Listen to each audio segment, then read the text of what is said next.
Hello বন্ধুরা, আজকে চলে এসেছি তোমাদের কাছে একটা নতুন গল্প নিয়ে, যার নাম হলো বেলুচিস্তান। বেলুচিস্তান পাকিস্তানের 4টি প্রদেশের মধ্যে বৃহত্তম, কিন্তু জনসংখ্যার দিক থেকে সবচেয়ে কম। এটি ভৌগোলিক, সাংস্কৃতিক এবং প্রাকৃতিক সম্পদের দিক থেকে অত্যন্ত গুরুত্বপূর্ণ একটি অঞ্চল। বেলুচিস্তান পাকিস্তানের দক্ষিণ পশ্চিমাংশে অবস্থিত। এটি আফগানিস্তান ও ইরান সীমান্তবর্তী এবং দক্ষিণে আরব সাগর দ্বারা বেষ্টিত। প্রদেশটির রাজধানী কোয়েটা। বেলুচিস্তানে প্রচুর খনিজ সম্পদ রয়েছে, যার মধ্যে প্রাকৃতিক গ্যাস, তামাক, সোনা এবং কয়লা উল্লেখযোগ্য। সেন্দাক এবং রেকর্ডিক খনি এই অঞ্চলে অর্থনীতিতে গুরুত্বপূর্ণ ভূমিকা রাখে। বেলুচিস্তানে প্রধানত বেলুচ, পাঠান এবং ব্রাহুই জনগোষ্ঠী বাস করে। এরা সাহসী, অতিথিপরায়ণ ও সংস্কৃতিপ্রেমী। এখানকার লোকসঙ্গীত, পোশাক এবং খাদ্যবিশেষ নিজস্ব স্বতন্ত্র রয়েছে। বেলুচিস্তান দীর্ঘদিন ধরে অবহেলা ও রাজনৈতিক অস্থিরতার শিকার, তবে এর খনিজ সম্পদ, সমুদ্রবন্দর এবং ভৌগোলিক অবস্থান একে ভবিষ্যতের জন্য একটি সম্ভাবনাময় অঞ্চল করে তুলেছে। বেলুচিস্তান প্রাকৃতিক এবং সাংস্কৃতিক বৈচিত্র্যে ভরপুর একটি এলাকা। এটি যদি যথাযথ উন্নয়ন ও সংহতির মাধ্যমে এগিয়ে নেওয়া যায়, তবে তা শুধু পাকিস্তানে নয়, গোটা দক্ষিণ এশিয়ার জন্যই লাভজনক হবে।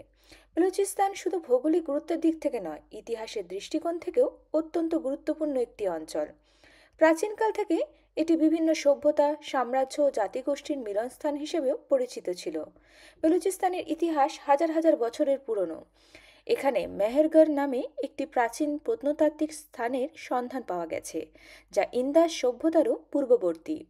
এটি প্রমাণ করে যে এই অঞ্চলে খ্রিস্টপূর্ব 7000 সালেই কৃষি ও বসতির বিকাশ ঘটেছিল। সপ্তম দশকে ইসলাম আগমনের মাধ্যমে বেলুচিস্তান নতুন একটি সাংস্কৃতিক ও ধর্মীয় অধ্যায়ের সূচনা হয়।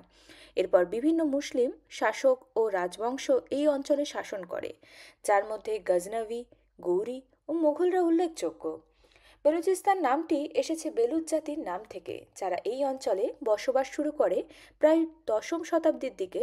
ধীরে ধীরে তারাই এই অঞ্চলে আধিপত্য বিস্তার করে এবং স্থানীয় শাসনের রূপ দেয়।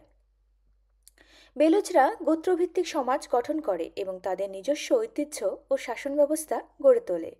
19 শতকে ব্রিটিশরা বেলুচিস্তানকে উপনিবেশ হিসেবে ব্যবহার করে।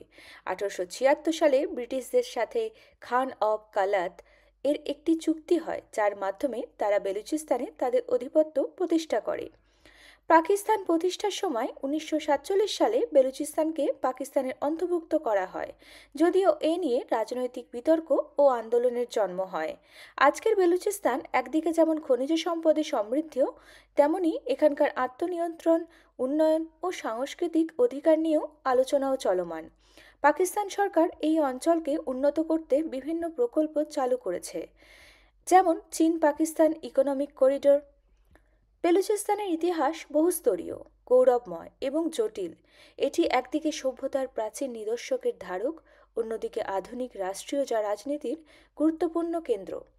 বেলুচিস্তানের সঠিক ইতিহাস জানা ও বোঝা আমাদের দক্ষিণ এশিয়ার ইতিহাসকে সমৃদ্ধ করে।